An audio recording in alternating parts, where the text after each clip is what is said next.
Hello, hi there again. This video is about uh, tightness in the body, and it is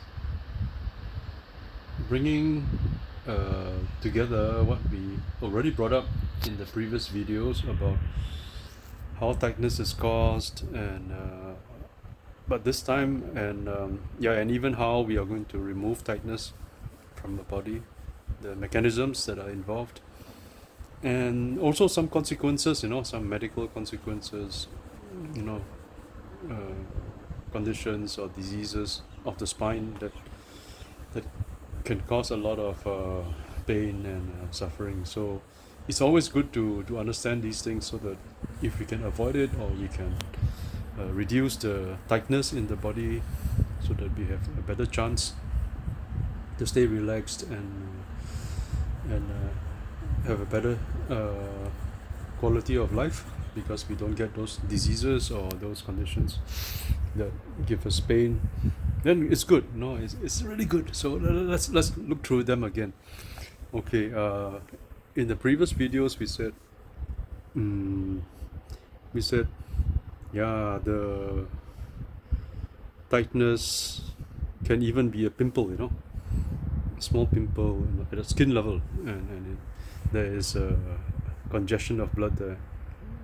So yeah, because body is being invaded. There's a bacteria in some, I don't know, some maybe sweat gland, maybe some skin in at the bottom of the skin follicle got infected. So blood is going to hang around, to stay there, and then there is what do you say, stagnation. And when this stagnation happens, there's no nice flow. So it becomes tight. It becomes like it gives itself higher pressure, a higher level of pressure. In plants, we say it's like the cell is turgid. The cells become turgid, filled with water, and then a lot of high pressure internally against the cell wall, and then it becomes turgid. So it's good there because it holds the leaves uh, upright or straight, so that they don't droop and become like like they as if you haven't been watering the plants. Yeah. So okay, back to our body. So we become like, at the skin level we can become tight too, because if there's infection or something like that, yeah, just locally, just at that spot itself becomes tight. But if you go deeper, beyond, below the skin, yeah, epidermis, epidermis, and so on, go deeper into tissue. If you find yourself getting inflamed, if you have chronic inflammation of the body, chances are that you are going to be quite tight too, at the tissue level. The whole body will be like bloated up. It has a kind of like it won't be at ease. There won't be any free flow of I don't know. You won't see the suppleness. Where you can see suppleness. It won't be supple. It will be all tightened up, and there will be a limited range of movement in the joints. Let's say you have osteoarthritis at the knees. You have arthritis, inflammation. And yeah, those joints that are inflamed, they are in pain. You have nerves that are already like very irritated, and what happens then is that joint begins to have a lower level of mobility, a smaller range of motion, a smaller range of movement. So you can't flex that much anymore. It's painful, and also the whole thing, all the flesh around is inflamed, so it's tight. It's like swollen, it's like swollen, like a pimple, swollen. So your whole body is afflicted like this, and that means you become stiff, and it's not just stiffness that comes, after after you have a run, then you have muscles are full of lactic acid. You need to disperse the source of inflammation. See, yeah, lactic acid, acidity, not good. It gives you a kind of tightness. You feel stiff. After a few days, the lactic acid disperses by itself. body gets rid of it, purges itself of the acidic condition, and you're back to normal. It's good. But if you have chronic inflammation, it stays, and it is not like it's going to go away tomorrow, no, unless you make some drastic changes in your life. So what should we do if we have chronic inflammation? Because chronic inflammation in the body not only destroys your joints, also destroys your organs like your pancreas, diabetes. You can't create so much insulin anymore. You cannot control your sugar levels. You get diabetes type 2. A lot of problems because you could end up with a huge medical bill. You could. It's a lot of suffering. You don't want to stay inflamed. You want to keep your pancreas and other organs in good shape. And even your joints, and even your blood vessels. Blood vessels can also get inflamed if the blood is acidic, and the blood is causing the inner walls of your blood vessels to become inflamed. It's just like your eyes. You rub chili powder over here. What happens? Immediately blood rushes there. You start to weep. The body reacts. A lot of tears are formed to flush away the irritants. In this case, chili powder. The irritant, in this case, chili powder, the source of irritation. So, what can your blood vessels do if they are irritated by an acidic condition? And we should also know what causes an acidic condition. Yeah, but we'll go to that later. But first, what will the body do? What will the blood vessels do? Yeah, what they do is they try to protect themselves. So what they do is they start to accumulate cholesterol, which is anyway in the blood. Your body needs a lot of cholesterol. Brain is mainly cholesterol, fatty tissue, and you need, liver produces cholesterol. You need cholesterol for your daily function anyway. It's not a bad thing, but now the cholesterol gets attracted to your inflamed insides of your blood vessels. So when that happens, the blood vessels start to become narrower, because now there's lots of stuff stuck to the inside.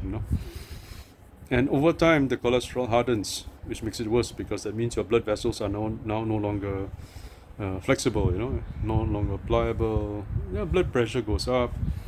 You're more prone to stroke, heart disease, all kinds of problems. Okay, that's also caused by inflammation. So you have diabetes. The pancreas becomes kaput because it is subject to acidity for too long. Kaput, not able to secrete insulin. You get diabetes. Dialysis, expensive. And you got osteoarthritis. Joints degenerate because joints they don't thrive in an acidic condition. They like a mildly alkaline environment. Just like marine life. You go into the sea. When the sea is acidic, when too much carbon dioxide dissolves into the water, marine life dies. Just do a check. Ask any marine biologist what pH is the most conducive for marine life to thrive. Mildly alkaline. 7.2, 7.3, that kind of pH. If you want to see your body thriving, you need to achieve the same thing. We are no different to fishes, prawns, and all the other creatures in the sea. So we need also a mildly alkaline environment. Not in the air, but for us more like inside us. Our blood, our urine, what bathes our tissues, the blood. So you got to have something that is mildly acidic. After food has digested, after you're done with your whatever chemical processes inside, you should leave yourself with a mildly alkaline residue result, mildly alkaline result in your bloodstream, and that's the best thing you can do for yourself, because then you're chemically then fully qualified to be bathed in healthy fluids. So important. It is so important to do that. And if you yeah, somehow, uh, mm, got yourself into an acidic condition. You ask, how did I do it? How did I get into an acidic condition? Okay, first you can test. Your urine betrays the pH of your blood. So if you take pH paper, like a blue litmus paper, and then you test your urine and it turns red, so chances that you have acidic blood, not even acidosis, but just acidic blood, is already quite high. So once a doctor, he was doing a regular test on me. No, not on me. He was testing me. I had to go for a health check because the company I worked for, they appointed a new service provider for employee insurance, medical insurance, and they asked us to go for a medical test. So I went to a GP, neighborhood GP, and then he did the usual stuff, blood samples, urine samples, and then he tested. Then later he asked me, "Hey, are you a vegetarian?" No, I'm not a vegetarian. I'm a flexitarian. I eat meat from time to time, but I like eating vegetables and I eat lots and lots of vegetables, spinach, green vegetables, all kinds of vegetables, fruits, and so on, nuts. And he said, yeah. I said, how do you know? He said, I tested your urine and it's alkaline. So most meat eaters, those who are really into heavy stuff, they don't have that level of alkaline urine. But if you become too alkaline, it's also not good. You got to be just mildly alkaline. Then you are in good shape. Then you will stay, just like the marine life. Yeah, in a conducive, bathed in fluids that are just right for you. Plants are different. Water plants, plants on land. So some of them they can take acidic soil. They have no problems. Or some plants, algae or whatever, water plants, seaweed, they can take some acidity in their environment, immediate environment. Because what they do is they actually remove carbon dioxide, during the process of photosynthesis. So they are actually the people who help to, they are the organisms that help to remove the acidity, from the oceans. If you allow enough photosynthesis to happen in the oceans, you will remove a lot of the carbon content. Just go to the plants, and the plants will accumulate it in their tissues. Just like trees. They're huge reservoirs for carbon. They take in carbon dioxide during. Of course, they undergo respiration as well, 24 hours at a time. But they just take what they need, so it's very little. But what they produce in terms of oxygen and what they take away from the carbon dioxide that they take away from the environment is tremendous. How many leaves a full-grown tree has?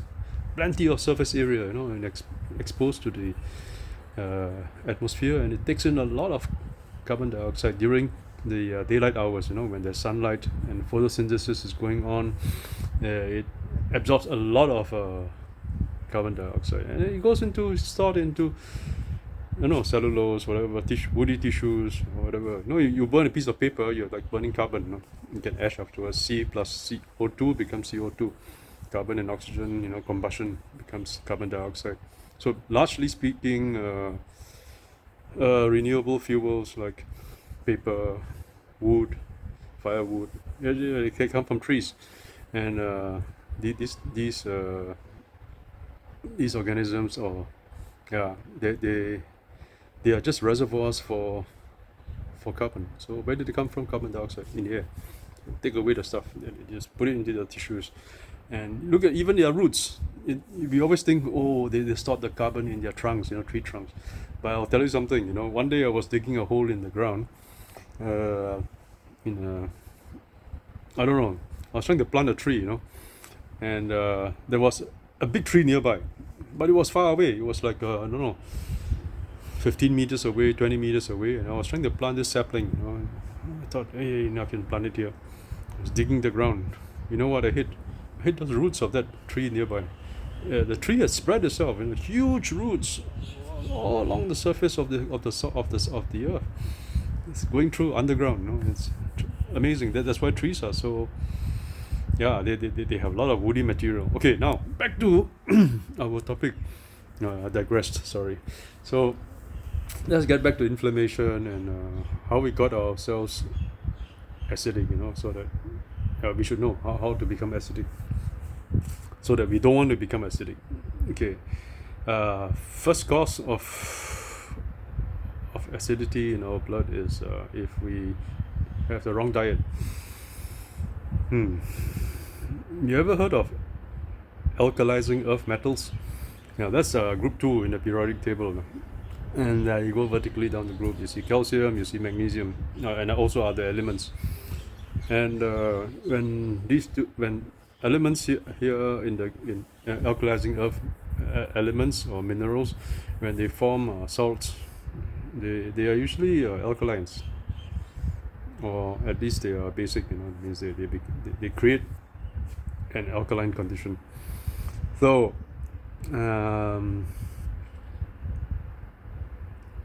do you know that the green leaves of vegetables, the reason why it's green is because of chlorophyll.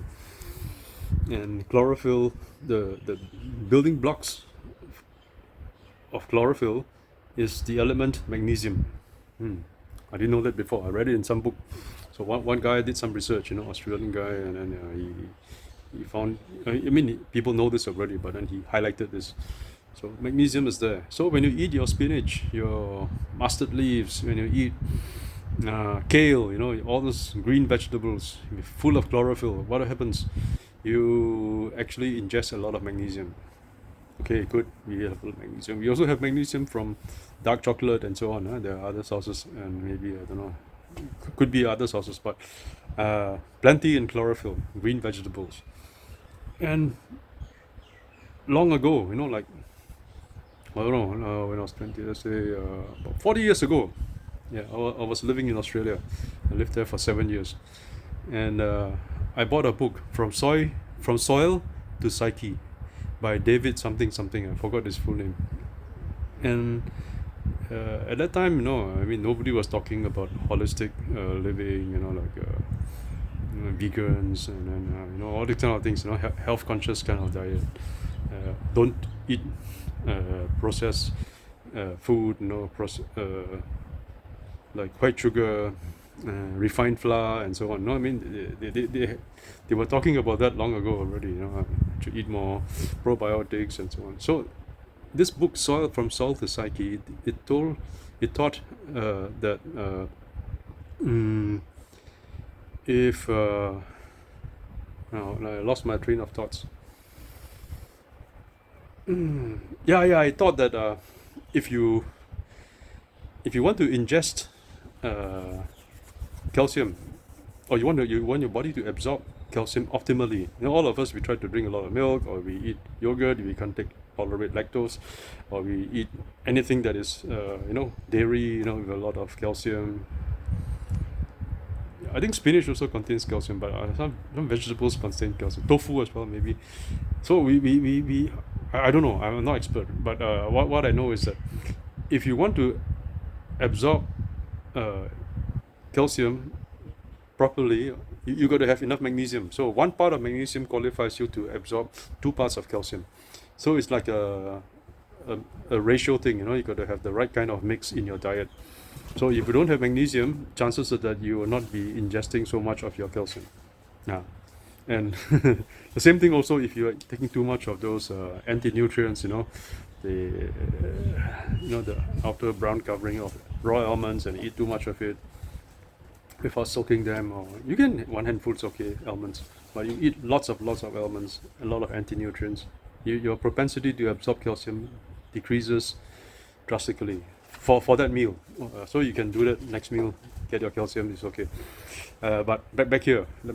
So if we have the optimum mix of magnesium, we have some magnesium already because we add a lot of green vegetables, chlorophyll, and that means if we somehow eat some dairy, or eat food which is rich in calcium, we will be very well poised to absorb an optimum amount of calcium. And calcium, magnesium, alkalizing earth minerals, immediately your body has a good chance, against the acidity that can form in your body.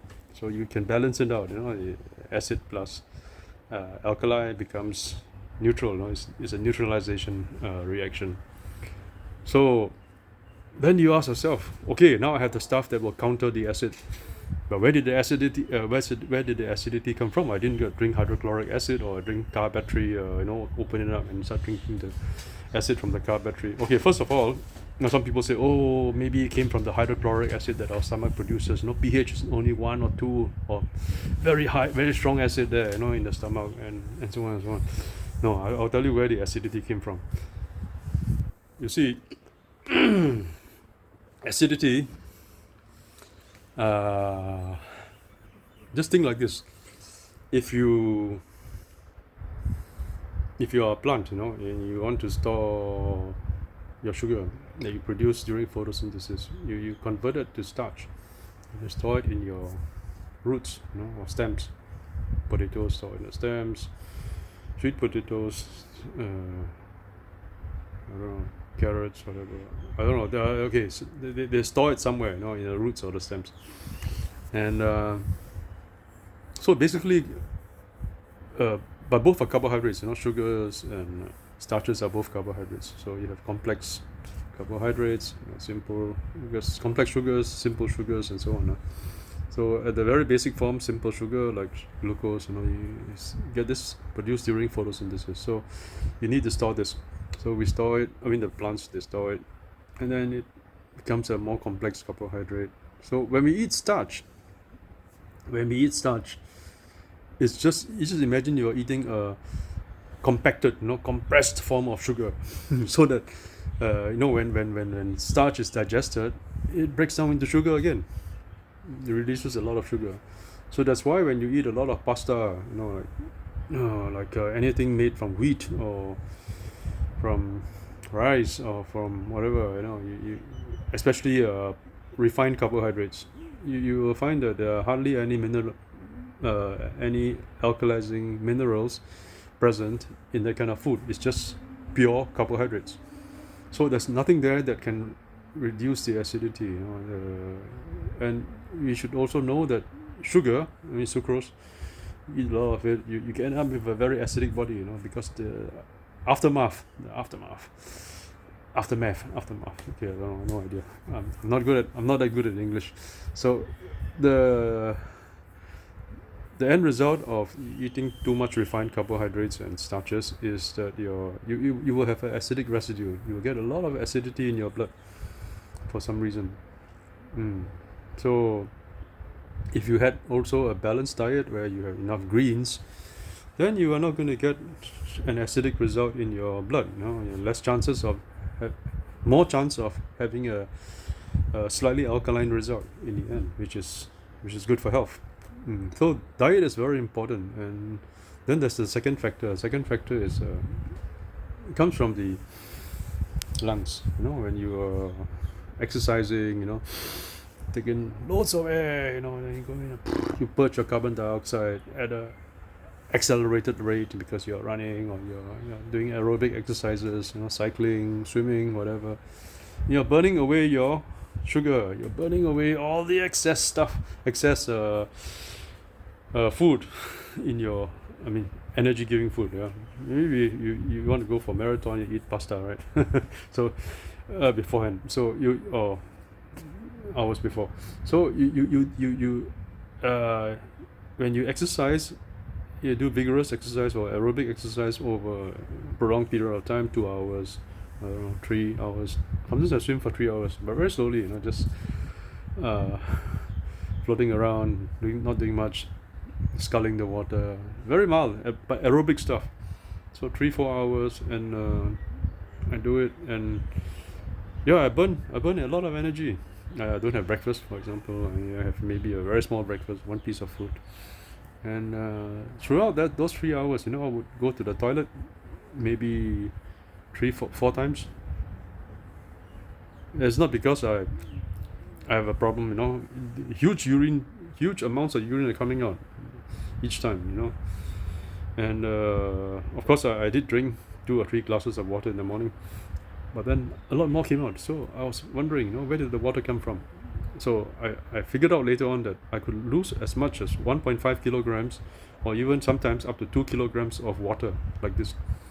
Those boxers when they try to squeeze into their weight class, they try to remove the water in the body. They skip, they exercise, and they try to sweat a lot so that the sweat comes out and they make it into the weight class.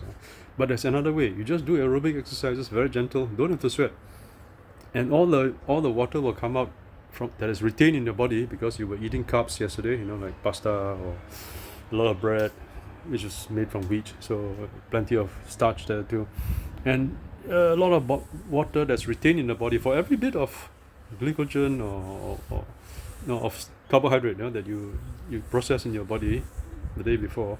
You end up with water retained in your body, so you become heavier. So if you want to become lighter, you get rid of this water, this excess water. So during those 3 hours that I swim, very gentle aerobic stuff, you urinate, it all comes out. You can lose that much water.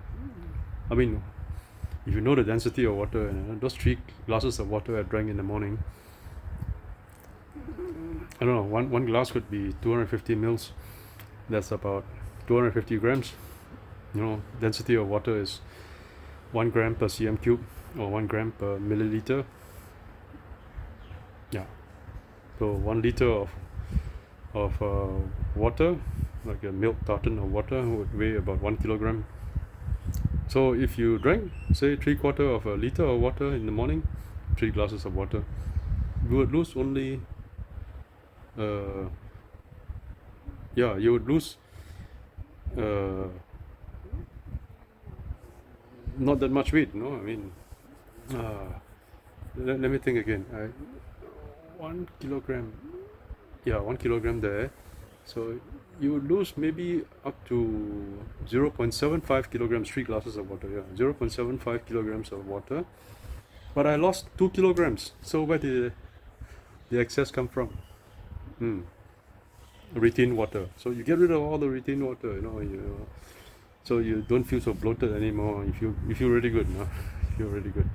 So okay, back to where we came from. So if you first thing was adjust the diet, take in a lot of green veg. Then the second factor is carbon dioxide. So if you're able to purge out all your carbon dioxide, just like purge out the water, so you purge out the carbon dioxide during heavy exercise, you reduce the propensity to be acidic, because carbon dioxide, if you look at it, if it's inside your body, it's a product of respiration. Okay. So carbon dioxide is quite soluble in water, not as quite soluble as ammonia, NH3, or sulfur dioxide. Those things just react with water. They don't dissolve inside the water. They react with water very readily, so they disappear into the water. And oxygen is not really so soluble in water. It's a little bit. And once one little boy asked me one day. One girl asked me. He said, "Why is it that water has so little oxygen compared to the oxygen out here, 21%, and sometimes people say water has only like 50 times less oxygen in water compared to what's out here in the air." Then I told her, I said, well, in water there's already water. There's already water, so oxygen has to get in between the particles of water if it doesn't react with the water, so it has to fit into those little spaces between the water molecules. But in air, you got nitrogen here, okay, 78%, but it's 21% is there, for it to take its place, no problems. Just like you fill a pot of sand with water. How much water can you put in? Not as much as if you had an empty pot, without the sand. So water already has water. It's like the sand. So how much oxygen can you dissolve in there? Not that much anymore. That's why fishes have gills. Gills open up like hair. I don't have much hair, but if you had a lot of hair, you have a lot of surface area. For that mass of hair, open it up, lots of surface area, and then of course then it's a very good organ for gases exchange, and the fishes can get enough oxygen from the water. We can't. We have alveoli, in our lungs, not enough. So we are just designed for a place where there is more oxygen, which is up here, in the surface, where we have the 21% oxygen, and that's why we live up here. And the fishes, okay, if you bring them up on land, they numb their grassing, but it's fun. Okay, so fishes come up, and their lungs collapse. Oh, not lung, their gills clump into one solid lump that reduces all the surface area they have to absorb any oxygen from the air. So they die. They die. And then if we go into water, what happens is that you could say, oh, hey, we can actually absorb oxygen from the water, right? But we don't have enough. We don't have that kind of surface area like gills have, like hair, So alveoli is not like hair, so we drown. Even though we are still absorbing some oxygen from the water that went into the lungs. We are drowning already, but it doesn't give us enough oxygen, so it's not enough. So now let's we've got the red light now, which means okay, I'll switch on the light so that it's gonna rain out there. Since I'm at the 31st minute of this video, I don't know, some people make 1 hour videos. Maybe you try, see whether this video works. Okay, so luckily for us, for all mammals living on land and whatever not, luckily for us, oxygen is not fully soluble in water. Otherwise, what's going to happen is that the oceans, about 70% of the Earth's surface is covered with water. Large water bodies, oceans, seas, lakes, whatever.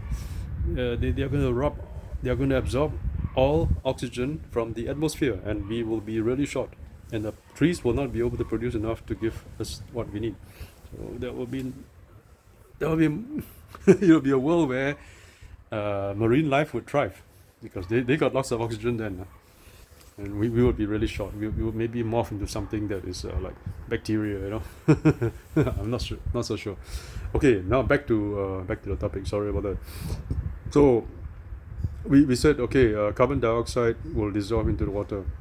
Yeah, so when it dissolves into your blood and all that, around your tissues, carbonic acid, carbon dioxide plus water, it makes carbonic acid. It's a mild acid. It's not as strong as hydrochloric acid in your stomach, but it's an acid, and it's all over your body because blood carries it all over. And so if you don't want to end up with a acidic result in your body, also do a lot of exercise.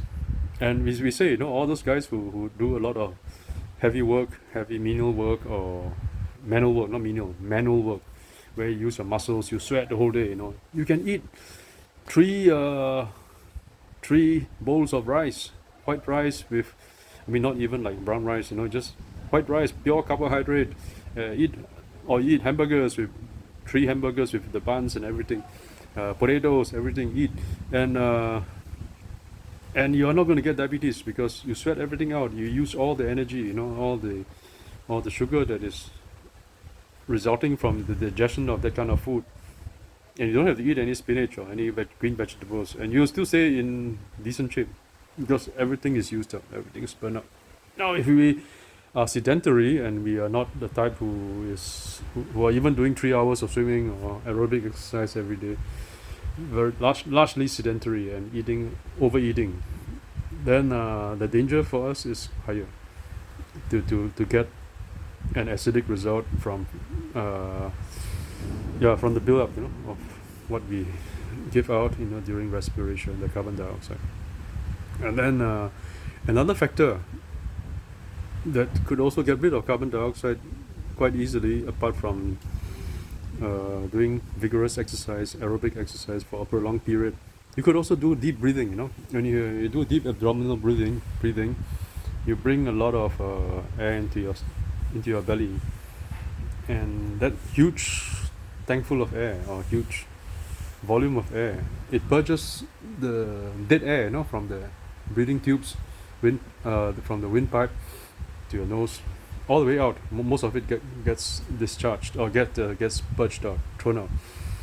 And then when you breathe in again, fresh air comes in. So you always guaranteed of a lot of fresh air, full of oxygen, and you can get rid of carbon dioxide. But if you do shallow breathing, you're not able. You're doing shallow breathing, and you breathe maybe 15 times every minute or 10 times every minute, which is not that good already. You should be breathing a lot less and deeper. But if you breathe very shallow, what happens then is that the stroke of your breathing, what draws in, like a piston drawing in the air, brings in oxygen up to somewhere here. But when you exhale, not all the carbon dioxide is exhaled because your stroke is very shallow, you see. So you will push out the air, but then you will leave a significant amount of carbon dioxide, which is exhaled air, stale air, already rich in carbon dioxide. You leave it here, and the next time the next stroke, at the next cycle, breathing cycle, you breathe in the same stuff, halfway somewhere. You never really got thrown out. So now you breathe it back in. So you're recycling your carbon dioxide. So when you do this long term, you don't get enough oxygen, number one. Number two, you get plenty of carbon dioxide. So the chances are that you're going to be you're going to have a high chance of becoming acidic in your tissues and so on. Okay, then the other factor would be stress. If you have a lot of stress hormones coursing through your body, you are not at ease with yourself, you are, you have a lot of conflict in your life, not peaceful, then chances of having those stress hormones is higher. Yeah. And it's a lot different, if you just love everybody, you walk around, hey, hi guy, how are you? Hi there, hi there. It's not so bad. You're more relaxed. You feel more at ease with people around you. But if you don't, and you see enemies all over, you cower in fear, or you posture yourself so that you become aggressive, you're poised to fight, ever ready with the adrenaline, to use your muscles and so on. But you never use them. You just mentally think like that. So what happens? Your body becomes acidic, and you breathe in a way where you full lungful of air, and then you hold it there, ready to exert something, exert force. So when you do all these things, you end up acidic. So, and then you get inflamed. When you get inflamed, you get tight. When you get tight, you can't swim. You can't float. Okay. No, sorry. You have less. It becomes a little bit more difficult to swim or to float. So going back to swimming, so if you could reduce the level of inflammation in your body, if you're inflamed, then it helps with the swimming effort. Yeah. So it's quite a lot already what I said. Then maybe I'll leave what I would like to bring up regarding removal of this tension inside the body, the tightness that we have inside our body, how it can be removed, in bits and pieces. I'll do that in the next video. So that's it for this video. So sorry it's a long one, but just had a lot of fun walking here, going around. But it's always nice to know those things. Okay, take care. Cheers. Bye.